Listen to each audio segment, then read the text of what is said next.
Voilà, merci encore une fois, malgré la surprise de l'arrivée de Mohamed Ali Bathily. Donc on vous remercie pour avoir fait le déplacement. Donc la raison de notre venue aujourd'hui, elle est d'ordre humanitaire. Nous avons ici sur le territoire français un esclavagiste d'origine soninké qui veut faire sa campagne ici, qui s'appelle Mohamed Ali Bathily. Il est le président d'un parti politique, ancien ministre et avocat de fonction. Donc, il a mis le feu au Gadiaga.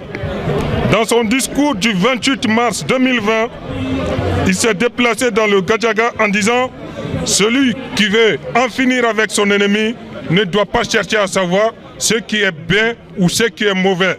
Il doit faire son coup et après le coup, l'ennemi se souviendra désormais de ce qui s'est passé. » Donc, le 5 avril 2020, les Gadiagankos passent à l'action et le bilan est très catastrophique. Un mort, 2 femmes ont fait 2 fausses couches et plus d'une cinquantaine de blessés, dont 22 blessés graves. Puis s'en suivent une série d'attaques, dont les attaques de Kerouané, plus de 200 déplacés. Les attaques de Baramambougou, plus de 100 déplacés. Djandjoumé, 4 morts, 2 survivants, plus de 200 déplacés. Marana Toubabounkanu, une vingtaine de blessés graves. Teissibi, une vingtaine de blessés graves. Gumbu, une dizaine de blessés graves. Dembaga Gadjaba, une dizaine de blessés graves. Au total, des attaques ont été enregistrées dans près d'une centaine de villages soninké, Kasonké, Kagoro et Djogorame. Après l'abolition officielle de l'esclavage en 1905 et l'indépendance du Mali le 22 septembre 1960, il est humainement insoutenable et intolérable de constater que le Mali n'a pas tiré des leçons des conséquences humaines, sociales et économiques de ces crimes esclavagistes.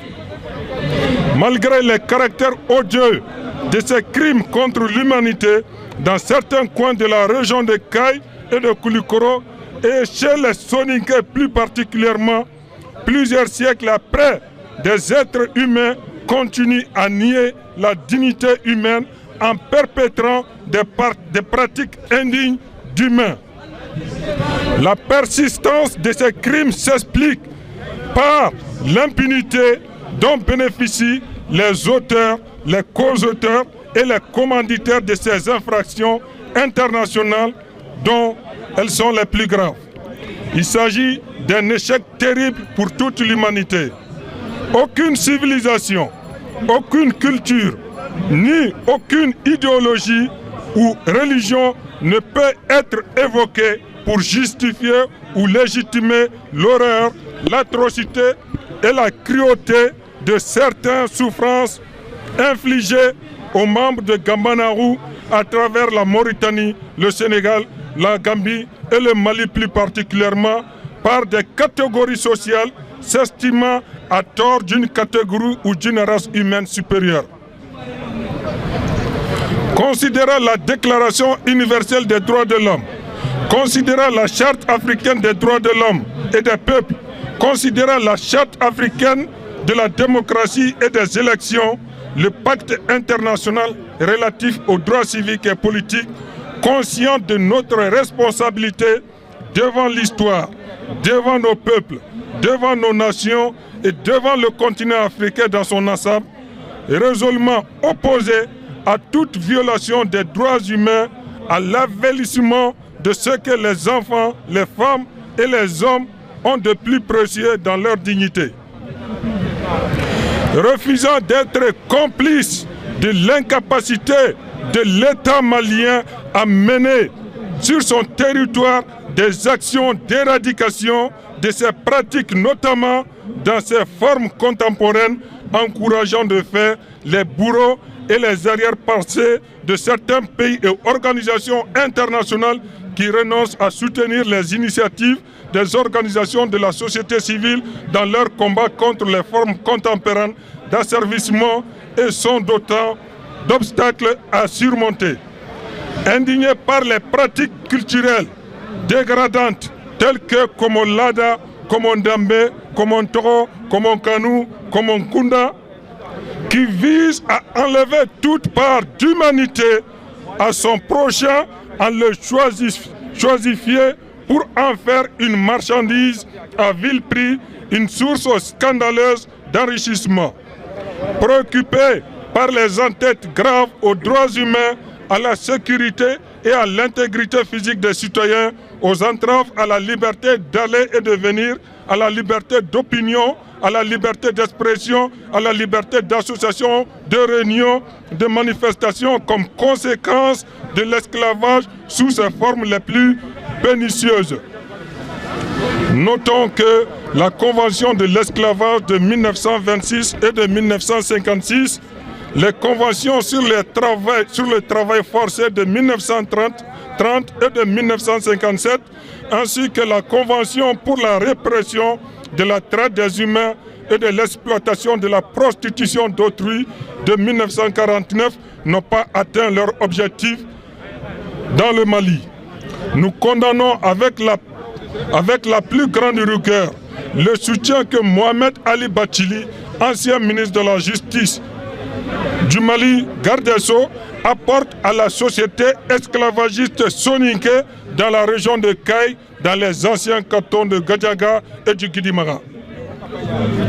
De ce fait, cette même société qui se proclame publiquement d'être fière culturellement de posséder des esclaves en Afrique et en Europe, or que l'esclavage est depuis fort longtemps un crime contre l'humanité.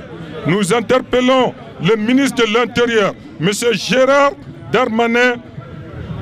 Nous interpellons la Ligue française des droits de l'homme et du citoyen. Nous interpellons Amnesty International. Nous interpellons Human Rights Watch. Nous interpellons les mouvements mondiaux des droits humains. Nous interpellons l'Assemblée nationale française. Nous interpellons le ministre des Affaires intérieures et le ministre des Affaires extérieures français. Nous interpellons toutes les ONG et toutes les associations défenseurs des droits de l'homme afin que Mohamed Ali Bathily soit purement et simplement interdit, banni dans l'espace Schengen. Merci. Nous interpellons et nous saisissons les autorités françaises, l'ambassade de la France au Mali, en disant que la France n'est pas une terre où l'on peut venir faire l'apologie et la glorification de l'esclavage sans qu'il ne puisse avoir des poursuites devant les juridictions les plus compétentes. Il n'y a jamais eu 203. Selon un adage français, Mohamed Ali Bathily l'a fait et Mohamed Awa Gassama l'a fait en août 2019, Mohamed Tounkara l'a fait en octobre 2019, et en ce mois de mai 2021, Mohamed Ali Bathily était venu ici pour faire la promotion de l'esclavage. Malheureusement, il a fui, il n'a pas attendu ce jour-J, c'est-à-dire le 29 mai, parce que Gambanarou a lancé un appel pour dénoncer ce politicien, pour dénoncer ce juriste, pour dénoncer cet avocat esclavagiste de pur sang. Donc, à bas l'esclavage, à bas l'impunité, à bas l'inaction, à bas les ministres esclavagistes, à bas les députés esclavagistes, à bas un gouvernement esclavagiste, à bas une république esclavagiste, à bas une culture esclavagiste. Merci beaucoup pour avoir fait le déplacement. On vous remercie. L'organisateur de la manif, après son discours en français, voilà, quand nous avons